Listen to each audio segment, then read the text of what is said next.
الحمد للہ رب العالمین والصلاة والسلام علی سید المرسلین اما بعد فاعوذ باللہ من الشیطان الرجیم بسم اللہ الرحمن الرحیم الصلاة والسلام علیک یا رسول اللہ وعلی آلک واصحابک یا حبیب اللہ الصلاة والسلام علیک یا نبی اللہ وعلی آلک واصحابک یا نور اللہ۔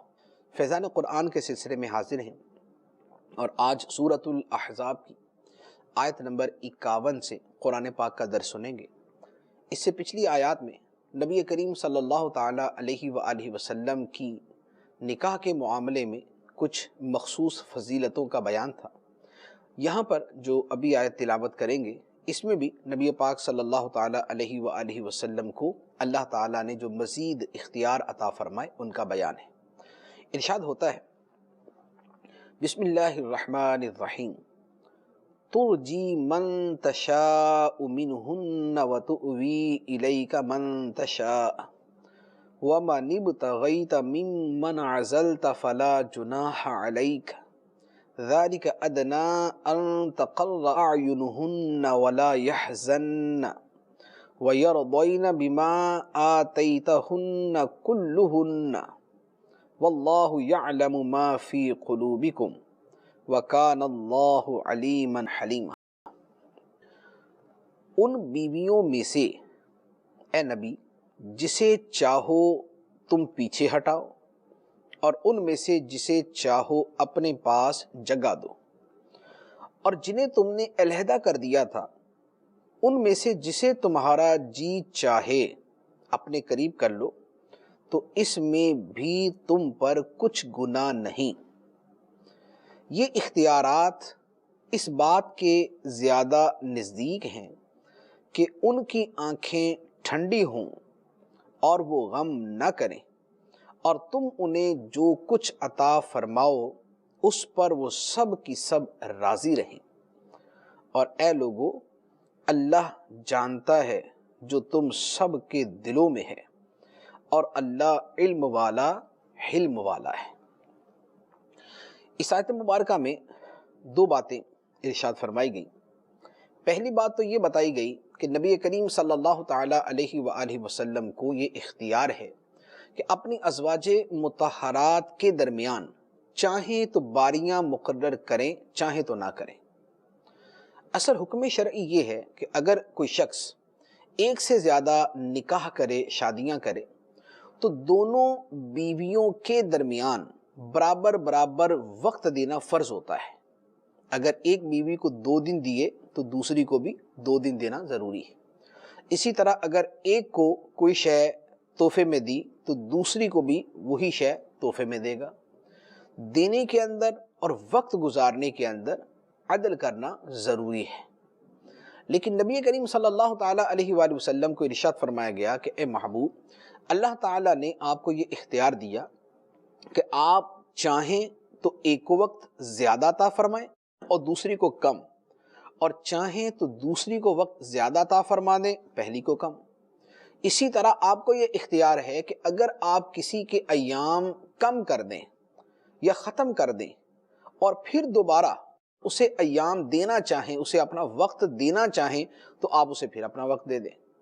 آپ کو اس معاملے میں کلی طور پر اختیار دیا گیا، اور آپ کو اس بات کا پابند نہیں کیا گیا جس طرح دوسرے مسلمانوں کو پابند کیا گیا۔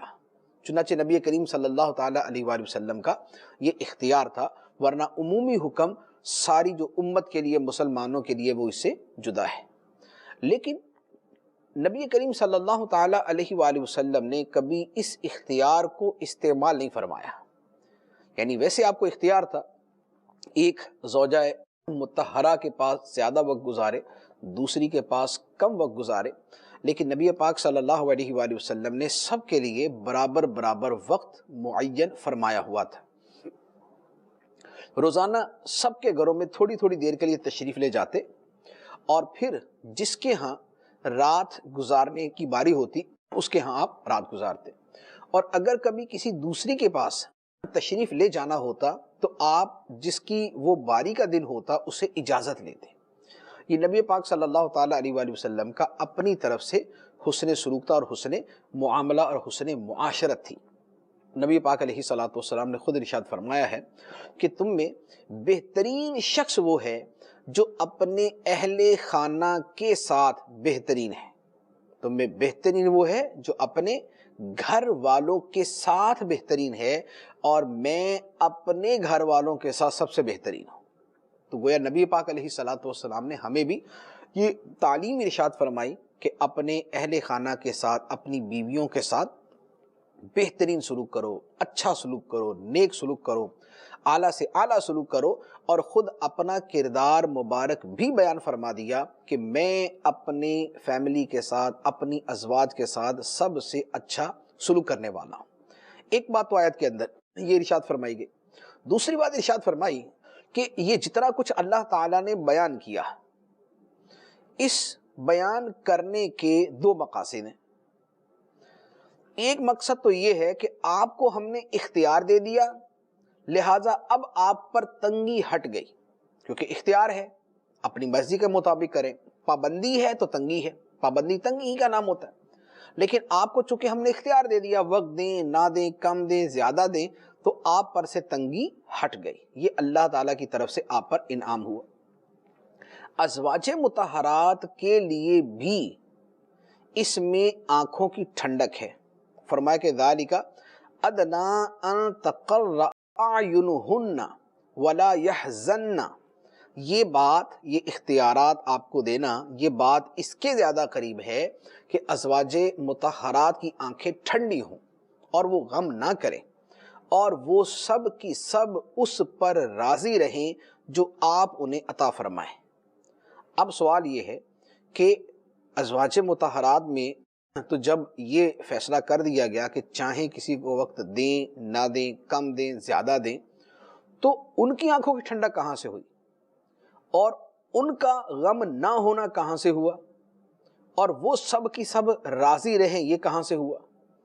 تو وہ یوں ہوا کہ جب ازواج مطہرات کو یہ پتہ ہے، اللہ تعالیٰ نے قرآن کے اندر اسے نازل فرما دیا، ازواج مطہرات کو پتہ چل گیا کہ نبی پاک صلی اللہ تعالیٰ علیہ وآلہ وسلم اگر کسی کو وقت نہ دیں یا کم دیں تو یہ اللہ کے دیے ہوئے اختیار کی وجہ سے ہے۔ لہٰذا جب انہیں یہ پتہ ہوگا کہ اللہ نے ان کو اختیار دیا اور ہمیں ان کے حکم کا پابند کیا، اب اگر یہ وقت نہیں دے رہے یا کم دے رہے ہیں تو یہ اللہ کے دیے ہوئے اختیار کو استعمال کر رہے ہیں، لہذا حکم الہی پر ان کی آنکھیں ٹھنڈی رہیں گی، انہیں افسوس نہیں ہوگا، دکھ نہیں ہوگا، اور وہ سب کی سب نبی پاک علیہ السلام کی عطا پر راضی رہیں گی۔ تو یہ ہے جو ازواج مطہرات کی آنکھوں کی ٹھنڈک ہے، ان کے لیے غم نہیں ہے، اور وہ سب کی سب نبی پاک علیہ الصلوۃ والسلام کی عطا پر راضی ہیں۔ یہ دوسری بات۔ تیسری بات جو آیت میں ارشاد فرمائی، فرمایا واللہ یعلم ما فی قلوبکم وکان اللہ علیما حلیما، اور اللہ جانتا ہے جو تمہارے دلوں میں ہے۔ اے لوگو، اللہ جانتا ہے جو تمہارے دلوں میں ہے۔ دلوں کے اندر اگر اہل ایمان ہیں تو بعض اوقات ان کے دلوں میں وسوسہ آ جاتا ہے بہت ساری چیزوں کے حوالے سے، تو اللہ تعالیٰ نے اس کے حوالے سے فرما دیا کہ اللہ علم والا ہے، جاننے والا ہے اور حلم والا ہے، کہ اللہ تعالیٰ وسوسوں کے اوپر پکڑ نہیں فرماتا، حلم فرماتا ہے، اس پر جو ہے وہ معافی کا معاملہ فرماتا ہے۔ اور اگر منافقوں کے حوالے سے ہے کہ ان کے دلوں کے اندر اعتراضات پنپتے ہیں، ان کے دلوں کے اندر اعتراضات آتے ہیں، تو ان کو بھی تنبیہ فرما دی کہ اللہ جانتا ہے جو تمہارے دلوں میں ہے۔ لہذا نبی پاک صلی اللہ علیہ وآلہ وسلم کی شان کے حوالے سے اگر تمہارے دل کے اندر کسی قسم کا اعتراض ہے، تانا ہے، کبیدگی ہے، تنگی ہے، اللہ تعالیٰ اسے جانتا ہے۔ وَكَانَ اللَّهُ عَلِيمًا حَلِيمًا، اور وہ جانتا بھی ہے لیکن حلم کا معاملہ فرماتا ہے کہ تمہیں مہلت دیتا ہے۔ اس نے مہلت دی ہوئی ہے کہ اپنے دلوں کو نبی پاک صلی اللہ علیہ وآلہ وسلم کے حوالے سے پاک کرو، صاف رکھو، اس کے اندر اس طرح کی چیزیں نہیں آنی چاہیے۔ اس کے بعد اگلی آیت میں نبی پاک صلی اللہ تعالیٰ علیہ وآلہ وسلم کو نکاح کے حوالے سے ہی ایک اور حکم ارشاد فرمایا، اور یہ جو حکم پاک ہے یہ ازواج مطہرات کی فضیلت اور عظمت کو ظاہر کرتا ہے۔ چنانچہ ارشاد ہوا لا يحل لك النساء من بعد ولا ان تبدل بهن من ازواج ولو اعجبك حسنهن الا ما ملكت يمينك وكان اللہ علی کل شیء رقیبا۔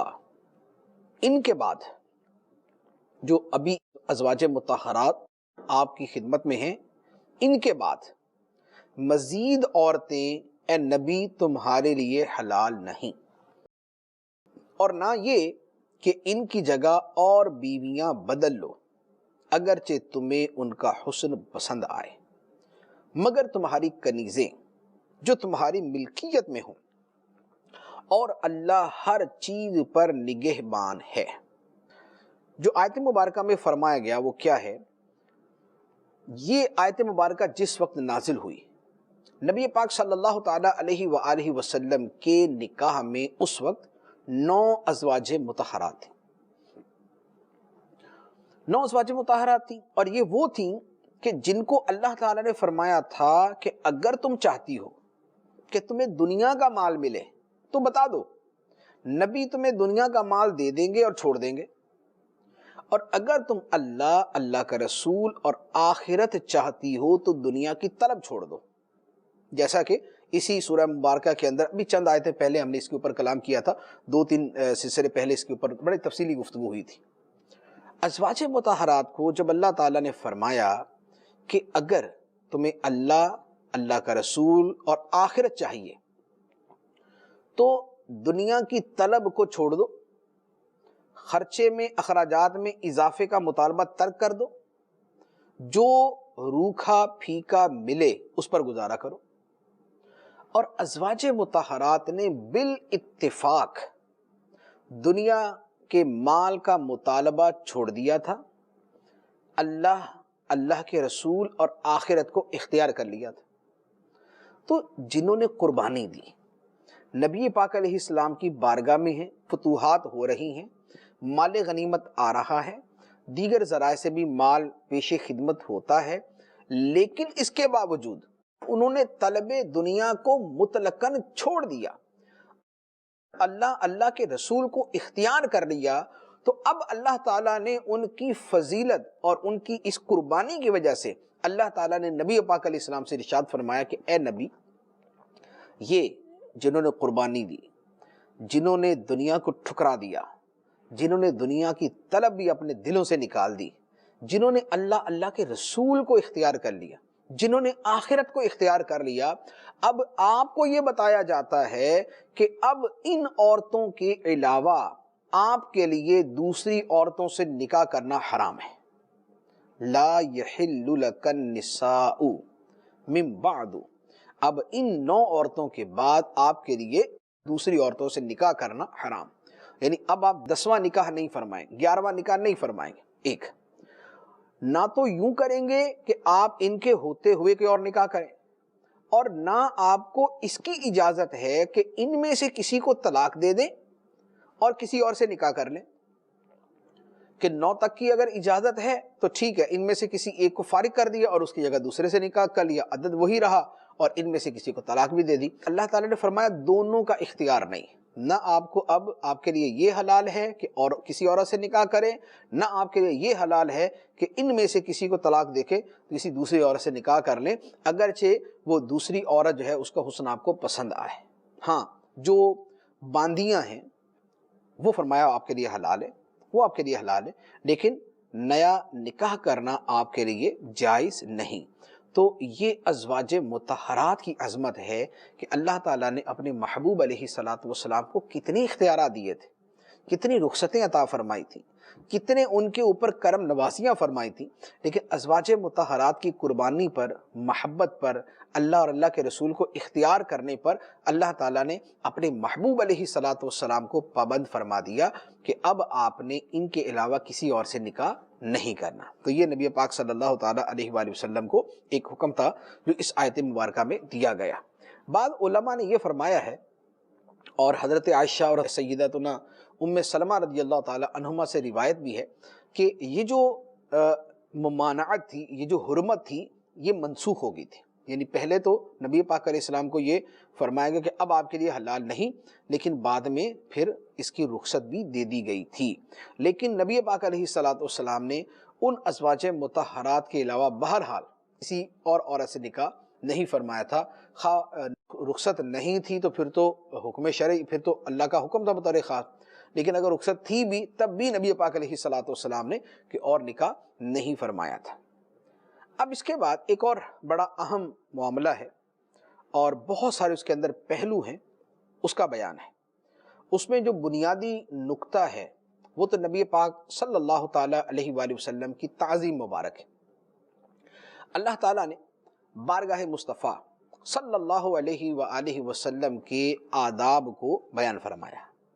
آپ کی تعظیم کیسے کی جائے گی، آپ کے ساتھ کس طرح جو ہے وہ پیش آنا ہے، آپ کی بارگاہ میں حاضر ہونے کا ادب کیا ہے، اللہ تعالیٰ نے وہ بیان فرمایا۔ پھر اس کے ضمن میں اور بہت ساری چیزیں ہیں تو ان کے حوالے سے میں عرض کرتا ہوں۔ دیکھیے پہلے اس کا میں تھوڑا سا شان نزول عرض کر دوں۔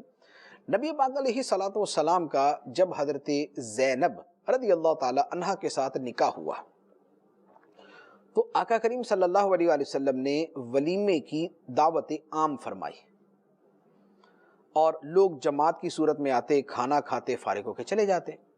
یوں صحابہ کرام آتے رہے، کھانا کھا کے جاتے رہے۔ تین افراد ایسے تھے جو کھانا کھانے کے بعد بھی بیٹھے رہے، کھانا کھا لیا پھر بھی بیٹھے رہے، باتیں شروع ہو گئیں، باتیں کرتے رہے۔ گھر تو چھوٹا سا تھا، نبی پاک علیہ السلام کا گھر مبارک کوئی جو ہے وہ 10 12 کمروں پر تو مشتمل نہیں تھا، چھوٹا سا گھر تھا۔ تو اب یہ وہیں بیٹھے ہوئے باتیں کر رہے ہیں۔ نبی پاک علیہ السلام پردے کے پیچھے سے تشریف لائے، دیکھا تو بیٹھے ہوئے سرکار علیہ السلام اندر تشریف لے گئے۔ تھوڑی دیر کے بعد دوبارہ آ کے دیکھا وہ پھر بیٹھے ہوئے، نبی پاک علیہ السلام پھر جو ہے وہ دیگر ازواج مطہرات کے حجروں کی طرف چلے گئے۔ یوں نبی پاک علیہ السلام اس طرح جب بار بار آئے تو کافی دیر کے بعد وہ لوگ اس اب حجرہ مبارکہ سے اٹھے اور چلے گئے۔ اب یہاں پر بنیادی طور پہ کیا ہوا کہ نبی پاک علیہ السلام نے جب ان کو کھانا کھلا دیا تو اب ایک سیدھی بات ہے کہ اب ان کو اٹھ جانا چاہیے تھا، لیکن نہیں اٹھے۔ نبی پاک علیہ السلام کو اس کی وجہ سے مشقت اٹھانی پڑی اور آپ پر یہ گراں تھا، بھاری تھا، لیکن سرکار علیہ السلام نے خود کچھ نہیں ارشاد فرمایا، خود ارشاد فرما دیتے تو بھی سر آنکھوں پہ۔ آقا کریم صلی اللہ علیہ وآلہ وسلم آقا ہیں، رسول ہیں، نبی ہیں، مالک ہیں ہمارے، ہم مسلمانوں کی جانوں سے زیادہ ان کے قریب ہیں۔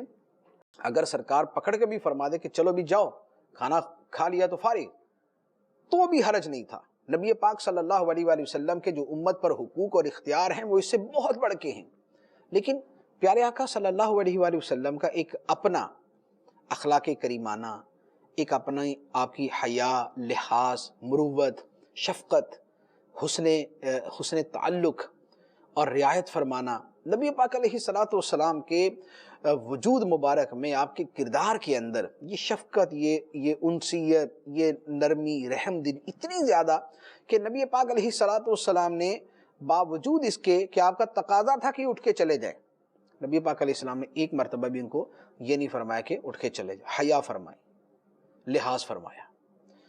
اللہ تعالیٰ نے اپنے محبوب علیہ السلام کے گھر آنے کے آداب کو قرآن پاک کے اندر نازل فرما دیا۔ چنانچہ ارشاد ہوتا ہے، فرمایا یا ایھا الذین آمنوا لا تدخلوا بیوت النبی الا ان یؤذن لکم الی طعام غیر ناظرین اناہ ولکن اذا دعیتم فادخلوا فاذا طعمتم فانتشروا ولا مستأنسین لحدیث ان ذالکم کان یؤذی النبی فیستحیی منکم واللہ لا یستحیی من الحق وَإِذَا سَأَلْتُمُوهُنَّ مَتَاعًا فَاسْأَلُوهُنَّ مِنْ وَرَاءِ حِجَابٍ ذَلِكُمْ أَطْهَرُ لِقُلُوبِكُمْ وَقُلُوبِهِنَّ وَمَا كَانَ لَكُمْ أَن تُؤْذُوا رَسُولَ اللَّهِ وَلَا أَن تَنكِحُوا أَزْوَاجَهُ مِنْ بَعْدِهِ أَبَدًا إِنَّ ذَلِكُمْ كَانَ عِندَ اللَّهِ عَظِيمًا۔ ان تبدو شیئا او تخفوہ فإن اللہ کان بکل شیء علیما۔ اے ایمان والو، نبی کے گھروں میں نہ حاضر ہو جب تک تمہیں کھانے کی طرف اجازت نہ دی جائے، یوں نہیں کہ خود ہی اس کے پکنے کا انتظار کرتے رہو، ہاں جب تمہیں بلایا جائے تو داخل ہو جاؤ، پھر جب کھانا کھا لو تو چلے جاؤ، اور یہ نہ ہو کہ باتوں سے دل بہلاتے ہوئے بیٹھے رہو، بے شک یہ بات نبی کو ایذا دیتی تھی، وہ تمہارا لحاظ فرماتے تھے اور اللہ حق فرمانے میں نہیں شرماتا۔ اور جب تم ان سے ازواج مطہرات سے کوئی سامان مانگو تو پردے کے باہر سے مانگو، تمہارے دلوں اور ان کے دلوں کے لیے یہ زیادہ پاکیزگی کی بات ہے، اور تمہارے لیے ہرگز جائز نہیں کہ رسول اللہ کو ایذا دو، اور نہ یہ جائز ہے کہ ان کے بعد کبھی ان کی بیویوں سے نکاح کرو، بے شک یہ اللہ کے نزدیک بڑی سخت بات ہے۔ اگر تم کوئی بات ظاہر کرو یا چھپاؤ تو بے شک اللہ سب کچھ جانتا ہے۔ یہ دو آیتیں مبارکہ ہیں، اس میں جتنے امور بیان ہوئے اس کا میں نے شان نزول ہے وہ بیان کر دیا۔ اب اس پر ایک ایک چیز کے اوپر میں عرض کرتا ہوں۔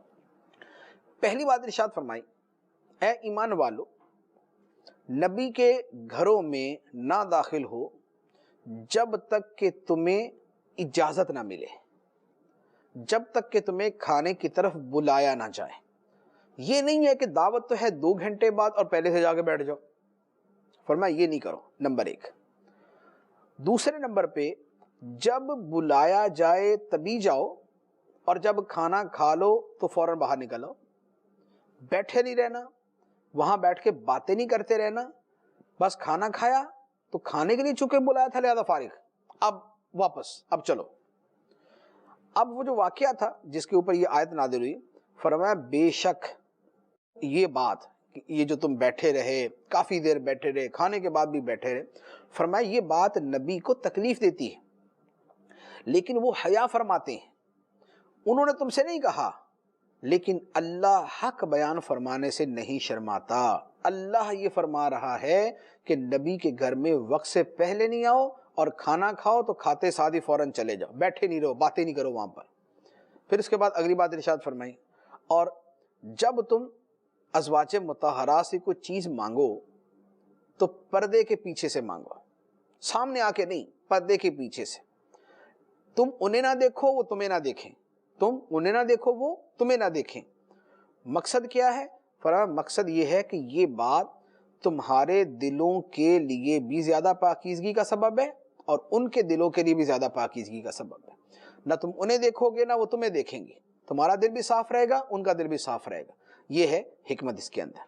اگلی بات فرمائی کہ تمہارے لیے یہ حلال ہی نہیں ہے کہ تم نبی کو ایذا دو، تکلیف دو، اور نہ تمہارے لیے یہ جائز ہے کہ نبی کے دنیا سے تشریف لے جانے کے بعد ان کی ازواج سے نکاح کرو، یہ تمہارے لیے جائز نہیں۔ تم اسے ہو سکتا ہے کہ یوں سمجھو کہ یہ تو اتنی بڑی بات نہیں ہے، لیکن اللہ کے نزدیک یہ بہت بڑی بات ہے۔ ان ذالکم کان عند اللہ عظیما، بے شک یہ اللہ کے نزدیک بہت بڑی بات ہے۔ اب جتنی باتیں ہوئیں اب ایک ایک کے اوپر۔ پہلی بات تو یہ دیکھیں کہ اللہ تعالیٰ نے نبی پاک علیہ الصلوۃ والسلام کی بارگاہ کا ادب خود سکھایا، بڑی واضح طور پہ آیت کے شان نزول میں، آیت کے ترجمے میں یہ بات بڑی واضح طور پہ سامنے آتی ہے کہ نبی پاک علیہ السلام کے گھر آنے کا، ٹھہرنے کا اور فارغ ہو کے جانے کا اللہ تعالیٰ نے سب کا ادب بیان کیا۔ اس سے نبی پاک علیہ السلام کی جو اللہ کی بارگاہ میں عظمت ہے، مقام ہے، رفعت ہے، منزلت ہے، مرتبہ ہے، وہ اس سے ظاہر ہوتا ہے۔ اب یہی پر ایک دوسری چیز کہ عمومی ادب جو معاشرت کا ہے وہ بھی یہی ہے۔ یہاں تو واقعہ چونکہ نبی پاک علیہ السلام کے گھر کے حوالے سے ہوا تھا، لہذا اس کا بطور خاص حکم دے دیا کہ یہاں پر زیادہ احتیاط کیا جاتا ہے، یہاں پر زیادہ جو ہے وہ توجہ کی حاجت ہے، لیکن عام حکم بھی یہی ہے۔ اب عام حکم کیا ہے اور ہمارے معاشرے میں کیا پایا جاتا ہے، اس کے حوالے سے واقعی ہمیں توجہ کرنے کی حاجت ہے کہ جب کسی کو دعوت دی جائے تو وہ دعوت کے وقت پر آئے اور فارغ ہو کے اگر گھر والوں کی مرضی نہیں ہے اس کو بٹھانے کی تو وہ چلا جائے۔ اچھا پھر یہ صرف کھانے کی بات نہیں ہے، یہ اس کے علاوہ معاملات کی بھی ہے۔ مثلا ہمارا ذاتی تجربات اس میں کیا عرض کروں، لیکن عام طور پہ جو ہوتا ہے وہ کیا ہے، ہم نے کسی کو وقت دیا کہ جناب آپ کل ملاقات کے لیے 11 بجے آ جائیے گا۔ اب جس کو 11 بجے کا ٹائم دیا وہ بھائی صاحب وہ تو فارغ ہیں، وہ 10 بجے آ کے بیٹھا ہوگا۔ اب 10 بجے اگر وہ ہمارے کمرے میں نہیں بھی آیا تو ہمارے سر پہ ضرور سوار رہے گا، کیونکہ ہمیں پتا ہے کہ ایک بندہ باہر ہمارے انتظار میں بیٹھا ہوا۔ اچھا اب اس کے بعد کیا ہوا، اب اس کا کام تھا، کام ہو گیا 10 منٹ میں، لیکن کیا مجال ہے کہ 10 منٹ کے بعد وہ موصوف اٹھ کے چلے جائیں؟ بیٹھے ہوئے کام ہو گیا، اب ادھر کی بات ادھر کی بات ادھر کی، اجنبی آدمی ہوتا ہے تو اس کو تو آدمی بول بھی دیتا ہے کہ آپ کا کام ہو گیا، مجھے کچھ کام ہے میں کر لوں۔ لیکن اگر کوئی ہمارا کوئی جان پہچان کا دوست ہے، کوئی اور ہے اس طرح کا قریبی ہے، اب وہ نہیں اٹھے گا۔ اب ہم کبھی سر کھجا رہے ہیں، کبھی ادھر دیکھ کبھی ادھر دیکھ، کبھی اوپر دیکھ کبھی نیچے دیکھ، کبھی کام میں لگ گئے کبھی کچھ کرنے لگ گئے، لیکن کیا مجال ہے کہ اس شخص کے اوپر اثر ہو جائے؟ بیٹھا رہے گا بیٹھا رہے گا بیٹھا رہے گا، وہ بیٹھے ہی رہیں گے، اور وہ پورے کا پورا بھلے دن ہمارا ضائع ہو جائے کچھ بھی ہو جائے لیکن وہ اپنی جگہ سے نہیں ہٹتے۔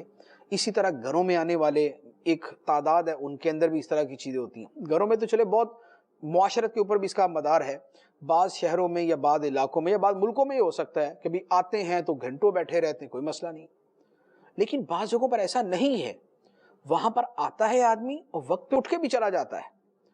لیکن اب اگر ایک آدمی بلا وجہ بیٹھا ہوا اور دوسرے گھر والے اس کی وجہ سے تنگ پڑے ہوئے تو یہ بات قابل توجہ ہے۔ اب کئی گھروں میں اس طرح کا رواج ہے کہ وہ جلدی سو جاتے ہیں، ان کے بچے اسکول جاتے ہیں، یا صبح جو ہے وہ گھر والے نے آفس جانا ہے، اپنی دکان پہ جانا ہے، صبح 8 بجے 9 بجے اس نے آفس پہنچنا ہے۔ اب مہمان آیا رات کے 11 بجے، 1 بجے تک وہ بیٹھا ہوا ہے، اب اس کے بچے بھی پریشان ہیں، وہ گھر والا بھی پریشان ہے، اندر سے وہ دعائیں مانگ رہے، وہ نفل کی منت مانگ رہے ہوتے ہیں، یا اللہ یہ چلا جائے 2 رکعت نفل پڑھوں گا، لیکن وہ اس پہ نہ کسی منت کا اثر ہو رہا ہے، نہ اس کے اوپر کسی جو ہے وہ دعا کا اثر ہو رہا ہے، وہ ویسے ہی جم کے بیٹھا ہوا ہے۔ تو اس طرح کی چیزوں میں بہت ساری ایسی ہیں جنہیں آپ کہہ لیں کہ معاشرتی برائیاں ہیں، بیڈ مینرز ہیں، برے آداب ہیں کہ جن کا ارتکاب ہمارے معاشرے میں بڑی کثرت سے کیا جاتا ہے۔ بیرون ملک جائیں، جو غیر مسلموں کے ممالک ہیں، ترقی یافتہ ممالک جو شمار کیے جاتے ہیں، ان ممالک میں جائیں تو ان چیزوں کے اوپر ایک ایک چیز کے اوپر ان کا جو ہے بڑا ان کا عمل بھی ہوتا ہے اور اس کا وہ لحاظ بھی کرتے ہیں۔ جتنے بجے بلائیں گے اتنے بجے پہنچیں گے، جتنی دیر کے لیے بلایا اس کے بعد اٹھ کے چلے جائیں گے۔ 11 بجے بلایا تو پورے 11 بجے وہ ہوگا، 11 ساڑھے 11 تک بلایا تھا تو 11:30 بجے اٹھ کے بھی چلا جائے گا۔ ہم کسی کو بلا بیٹھے ہیں، 11 بجے کا ٹائم دیا، وہ 14 بجے آ رہے ہوتے ہیں، ٹائم 11 بجے کا دیا، وہ 14 بجے آئیں گے، یہ 3 گھنٹے لیٹ آئیں گے۔ اب آدمی 3 گھنٹے سر پکڑ کے بیٹھا ہوتا ہے، یار میں اس کو ٹائم کیا دے بیٹھا۔ یہ بہت ہوتا ہے، بہت ہوتا ہے۔ وقت کی پابندی اتنی اہم چیز ہے، لیکن ہمارے ہاں جس کو کہتے ہیں نا کہ وقت کی پابندی، یہ تو اس کا نام ہی نہ لے۔ اتنی زیادہ ہمارے اندر بالکل وقت کی اہمیت نہ دینا، دوسروں کے وقت کا لحاظ نہ کرنا اتنا پایا جاتا ہے۔ یعنی وقت پہ آ جانا تو ایک قسم کی ایک حیرت انگیز بات سمجھی جاتی ہے، جناب اس کو 11 بجے بلا اتنے بجے پہنچ گیا۔ 11 بجے بلائیں تو سمجھے کہ اس نے 3 گھنٹے لیٹ ہی آنا ہے۔ شادیاں ہیں، شادیوں کے اوپر وہ بیچارہ بھلے شادی جس کے گھر شادی ہے وہ ہاتھ جوڑ کے بھی اگر سب کو بولے گا نا کہ یار سارے بھائی صاحب 10:30 بجے پہنچ جائیں، 12 بجے ہال بند ہو جائے گا، مجھے ہال سے جو ہے نا فارغ ہونا ہے، آپ 10:30 بجے پہنچ جائیے، 10 بجے پہنچ جائیے، لیکن شادی پہ کب پہنچیں گے؟ 1 بجے۔ وہ ادھر بیچارہ اب جو اس کے سمجھدار ٹائم پہ آ گئے وہ بیچارے بیوقوف بنے ہوتے ہیں، جو سمجھدار حقیقتاً وقت کی قدر کرنے والے ٹائم پہ آ گئے وہ بیچارے بیوقوف نظر آ رہے ہوتے ہیں کہ ان کو کیا ہو گیا، یہ اٹھ کے 10:30 بجے منہ اٹھا کے چلے آئے۔ کئی مرتبہ ہمارے ساتھ بھی ایسا ہوا، اب تو اس وجہ سے دعوتوں پہ جانا ہی چھوڑ دیا کہ ٹائم دیا 10:30 بجے کا، 10:30 بجے پہنچ گئے۔ اب ہم یہ سمجھ کے پہنچے کہ یار ہمیں 10:30 بجے بڑی تاکید سے کہا تھا، تو واقعی ٹائم پہ ہو جائے گا سارا کچھ۔ آپ یقین کیجئے کئی مرتبہ ایسا ہوا کہ پورے ہال کے اندر تنہائی بیٹھے ہوئے، وہ جو جس کے گھر شادی ہے وہ بھی نہیں پہنچا ہوا، وہ بھی نہیں آیا، وہ جو ہال کے وہ وہاں نوکر چاکر پھر رہے ہوتے ہیں، وہ حیرت سے ہمارا منہ دیکھ رہے ہوتے ہیں کہ یار یہ مولوی صاحب کو کیا ہو گیا، یہ 10:30 بجے کہاں سے اٹھ کے آ گئے. تو اب وہاں بیٹھے ہوئے ہیں. پھر یہی ہوتا ہے کہ اٹھ کے آدمی واپس آ جائے، لیکن بامرے مجبوری کسی جگہ جانا ہی پڑ جائے. تو لیکن ہوتا یہی ہے کہ ہم وقت کی قدر کر کے، وقت کی پابندی کر کے جانے کی کوشش کرتے ہیں. وہاں پر آگے الو بول رہے ہوتے ہیں، تو وہاں پر آگے کرسیاں لگ رہی ہوتی ہیں. وہاں مہمان صاحبان تشریف لانا شروع کرتے ہیں 12 بجے، 12:15، 12:30، 1 بجے وہ جناب تشریف لا رہے ہیں. اتنا زیادہ کوئی وقت کا پتہ ہی نہیں ہے، وقت کی قدر ہی نہیں ہے، لوگوں کا لحاظ ہی نہیں ہے، خیال ہی نہیں ہے. اور یہ ایسا ایک معاشرہ، ایک کلچر بن گیا ہے کہ اس کے خلاف کرنے والا، یعنی جو صحیح وقت پہ آنے والا ہے بیچارہ، وہ سمجھدار نہیں شمار کیا جاتا، وہ تو بیوقوف سمجھا جاتا ہے کہ اس کو کیا ہو گیا. اور جو غلط آنے والے ہیں وہ بڑے فخریات جناب اپنے جبے کبے سیدھے کر کے اور اپنے ٹائیاں شائیاں صحیح کر کے اور جناب بڑا اپنے کوڑ کو جناب بل نکال کے اس کے اور منہ ہلاتے ہوئے چلے آ رہے ہوتے ہیں. تو یہ ہمارے دین نے ہمیں معاشرت کے آداب سکھائے ہیں کہ ہمیں ان چیزوں کا خیال کرنا ہے. ہم اپنے بھی وقت کا خیال کریں، دوسرے کے وقت کا بھی خیال کریں. ہم اپنے آپ کو بھی تکلیف سے بچائیں، دوسرے کی بھی تکلیف کا لحاظ کریں کہ ہماری وجہ سے بیچارہ سامنے والا آزمائش کا شکار نہ ہو. ایک چیز نہیں ہے، آپ یقین کیجئے ہزاروں ہزاروں ہزاروں چیزیں ہیں کہ ایک ایک چیز کے اوپر بیان کرے تو شاید زندگی ختم ہو جائے لیکن یہ مسائل ختم نہ ہو ہمارے. اتنی چیزوں کے اندر ہماری عدم توجہی ہے، لاپرواہی ہے، سستی ہے، غفلت ہے، کوئی ہم کسی کا لحاظ کرنے کو تیار نہیں ہوتے. اللہ تبارک و تعالی نے یہاں جو آداب بیان کیے گئے ہیں ان آداب کے اندر اس بات کو بھی آپ سمجھے کہ شامل کیا ہے. اچھا، پھر اگلی بات جو ارشاد فرمائی گئی، وَإِذَا سَأَلْتُمُوهُنَّ مَتَاعًا فَاسْأَلُوهُنَّ مِنْ وَرَاءِ حِجَابٍ. فرمایا کہ جب تم ان سے کچھ مانگو تو پردے کے پیچھے سے مانگو، آمنے سامنے نہیں. یہاں جو بیان کیا جا رہا ہے یہ تو ازواج مطہرات کے حوالے سے کہ صحابہ کرام بھی آئیں تو سامنے ہو کے نہ مانگے، پردے کے پیچھے سے مانگے، اور کوئی چیز دینی ہے تو پردے کے پیچھے سے پکڑا دیں. لیکن یہی ادب ہمارے لیے بھی ہے. ہمارے لیے بھی حکم یہ ہے کہ اگر کسی کے گھر پہ جائیں، کوئی چیز پکڑانی ہے، یہ کوئی چیز لینی ہے، تو یہ نہیں ہے کہ دروازہ کھول کے جناب گھر والی بھی اور عورت جو ہے وہ سامنے کھڑی ہے اور ادھر موصوف بھی سامنے کھڑے ہوئے ہیں اور ایک دوسرے کو دیکھ رہے ہیں.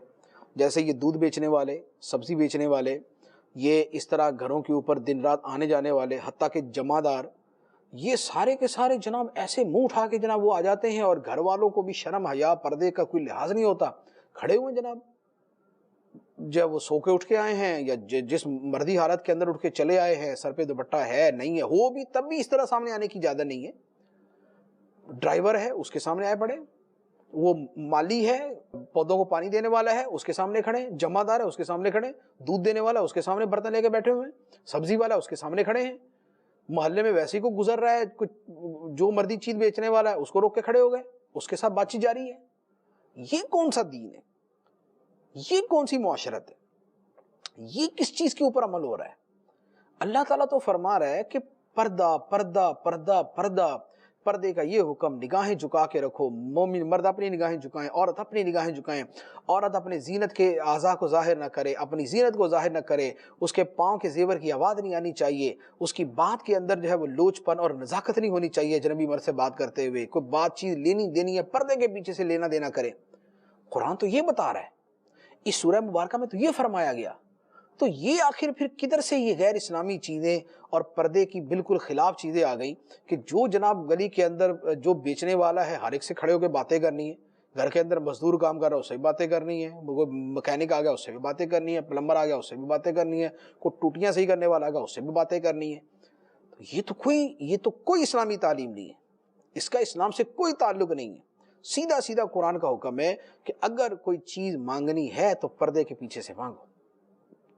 یہ ہے اللہ تعالیٰ کا حکم، یہ ہے قرآن کی تعلیم. اور اللہ تعالیٰ نے جو اس کا سبب بیان کیا، اب یہاں پر میں ان کا نام نہیں لینا چاہتا جو ان آیتوں کے مطالب کو گھما کر پھرا کر معدلہ جو پردے کی آیتیں ہیں ان کو بے پردگی کے لیے استعمال کرتے ہیں. آیت کس کی؟ پردے کی استعمال کرتے بے پردگی کے لیے. نہیں جی، یہ حکم تو ازواج مطہرات کے لیے ہے. ازواج مطہرات کو فرمایا گیا نا کہ ان سے بات کرو تو پردے کے پیچھے سے. سبحان اللہ. جو مائیں ہیں، ازواج مطہرات مائیں ہیں مومنوں کی، جو مائیں ہیں جن کی تعظیم ہے، تقدس ہے، جن کی تعظیم دل و جان کے اندر ہے، ان کے بارے میں تو یہ فرمایا جا رہا ہے کہ پردے کے پیچھے سے مانگو. اور جو عام عورتیں ہیں جن کے ساتھ نکاح حلال ہے، جن کے ساتھ جو ہے اس طرح کا کوئی تقدس کا معاملہ نہیں ہے، ان کے ساتھ کھلے ہو جاؤ، ان کے ساتھ کوئی پردہ نہیں ہے، کوئی چادر نہیں ہے، آمنے سامنے لگے رہو باتیں کرنے، اور جناب ساری چیزیں دکھاؤ اور پکڑاؤ اور جو مرضی کرو۔ کیا درزی جناب درزی کو پیمائش دینے نکل گئی، یا درزی صاحب آئے ہوئے پیمائش لینے کے لیے؟ کوئی پردہ نہیں ہے۔ تو یہ قرآن کی آیتوں کا یہ تو مذاق بنانے والی بات ہے۔ قرآن جن آیتوں کو پردے کے بارے میں فرما رہا ہے، ان آیتوں کو بے پردگی کے لیے استعمال کیا جا رہا ہے۔ اللہ تعالیٰ نے جو سبب بیان کیا اس سبب پہ غور کریں۔ فرمایا ذالکم اطہر لقلوبکم وقلوبہن، یہ بات تمہارے دلوں کے لیے بھی پاکیزگی کا سبب ہے اور ان کے دلوں کی بھی پاکیزگی کا سبب ہے۔ اب بتائیے کہ یہ جو وجہ ہے کہ تمہارے دل بھی پاک رہیں گے، ان کے دل بھی پاک رہیں گے، تمہارے دلوں میں غلط خیال نہیں آئے گا، ان کے دل بھی خیالات سے پاک رہیں گے، یہ جو فرمایا گیا ہے یہ میرے آپ کے لیے ہے یا نہیں؟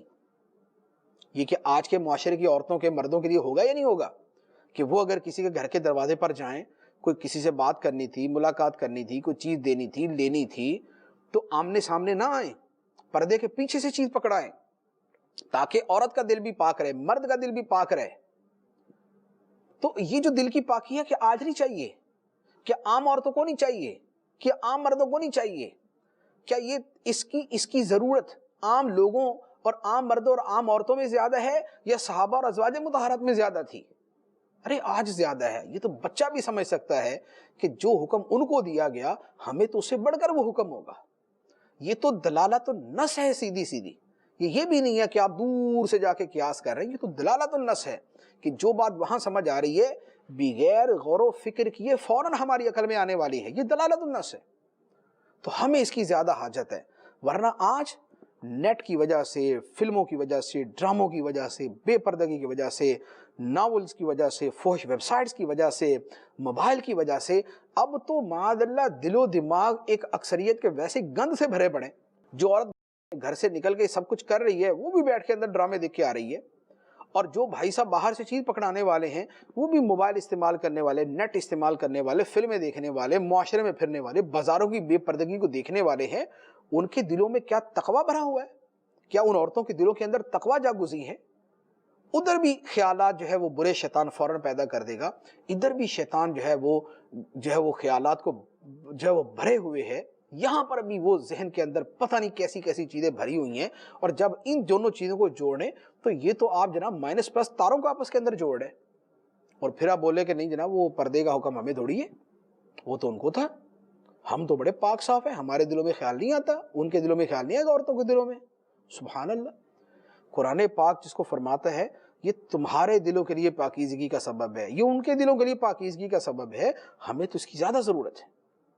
تو لہذا یہ جو شرعی حکم ہے اس پر بہت توجہ کی حاجت ہے، بہت توجہ کیا جاتا ہے۔ بعد میں روتے پچھتاتے ہیں کہ جناب یہ ہو گیا وہ ہو گیا، اس کی ڈیٹیل ٹی وی جو ہے اور اخباروں سے پتہ چلتی رہتی ہے سب کو کہ کیا ہوتا ہے۔ تو پہلے سے پردہ کیوں نہیں کروا دیتے؟ پہلے سے اس کا کیوں نہیں خیال کرتے کہ بھائی ڈرائیور سے عورت کا پردہ ہے، ڈرائیور محرم نہیں ہو جاتا، مالی سے پردہ ہے، مالی محرم نہیں ہو جاتا، گھروں میں بچوں کو پڑھانے کے لیے آنے والا قاری محرم نہیں ہے، وہ بھی نامحرم ہے، پردہ فرض ہے اس سے۔ گھروں میں بچوں کو ٹیوشن پڑھانے کے لیے آنے والا وہ نامحرم ہے، اس سے پردہ فرض ہے، وہ محرم نہیں ہو گیا بچوں کو پڑھا کے۔ اسی طرح یہ دودھ دینے والا، یہ جناب کپڑے سینے والا، یہ دھوبی ہو گیا، یہ جناب اور چیزیں بیچنے والا ہو گیا، یہ سبزی بیچنے والا ہو گیا، جن سے جناب چھت سے سارے مکالمات جاری ہوتے ہیں، ان سب سے پردہ فرض ہے۔ لیکن اب تو یہ ہے کہ جناب وہ چوتھے مالے پہ، چوتھی منزل پہ کھڑی ہوئی عورت وہ نیچے سبزی والے سے باتیں کر رہی ہے، جس ایک مرد کو آواز سنانی بھی تھی، اگر ضرورت کی وجہ سے شریعت نے کسی حد تک رخصت دی ہے، وہ پورے محلے کو آواز سنا رہی ہے اپنی۔ سبحان اللہ۔ تو یہ کون سا طریقہ ہے؟ یہ معاشرہ جو ہے یہ کس سمت میں جا رہا ہے؟ کدھر گئی اسلامی تعلیمات؟ کدھر گیا اسلامی پردہ؟ کدھر گئی اسلامی معاشرت؟ کدھر گئے خدا کے احکام؟ کہاں ہے خدا کے احکام پہ عمل؟ کدھر گیا کہ اگر تم مومن ہو تو خدا کے احکام پہ عمل کرو، اللہ کی بات مانو، اللہ کے رسول کی بات مانو، اللہ کی اطاعت کرو، اللہ کے رسول کی اطاعت کرو، شیطان کے نقشے قدم پہ نہ چلو۔ سب چیزیں پسے پوچھتے ہیں، جو مرضی دل جو ہے وہ آئے وہ کیے جائیں گے، ایسا نہیں ہے۔ اللہ تعالیٰ نے فرما دیا فَإِنَّ اللَّهَ كَانَ بِكُلِّ شَيْءٍ عَلِيمًا، اللہ ہر شے کو جانتا ہے، جو کرتے ہو، جو سوچتے ہو، جو دیکھتے ہو، جو بولتے ہو، اللہ تعالیٰ ہر شے کو جاننے والا ہے، لہٰذا اپنی آخرت، اپنی قبر پہ غور کرے، اپنی آخرت پہ غور کرے، اپنی موت پہ غور کرے، اور یہ جو بے پردگی اور بے حیائی اور اس طرح کی چیزیں ہیں، ان کے اندر بہت زیادہ احتیاط کی حاجت ہے۔ پردے کے اتنے تفصیلی مسائل ہیں، میں اس کے لیے مشورہ دوں گا امیر اہل سنت، امیر دعوت اسلامی مولانا محمد الیاس عطار قادری دامت برکاتہم العالیہ کی بڑی خوبصورت کتاب ہے پردے کے بارے میں سوال جواب، اور اسی طرح ایک رسالہ ہے زخمی سانپ، ان دونوں کتابوں کا مطالعہ کریں۔ زخمی سانپ کا مطالعہ کریں، شرعی احکام بھی پتہ چلیں گے اور پردے کی اہمیت بھی پتہ چلے۔ اسی طرح پردے کے بارے میں سوال جواب ضخیم کتاب ہے، ہر گھر کے اندر ہر مسلمان عورت پڑھے، ہر عورت پڑھے کہ شریعت نے حکم کیا ہے، شریعت نے کیا، قرآن ہمیں کیا سکھاتا ہے، قرآن ہمیں کیا حکم دیتا ہے، اللہ کے رسول صلی اللہ علیہ وسلم نے کیا حکم دیا ہے، ہم پڑھیں، سیکھیں، عمل کریں اس کے اوپر۔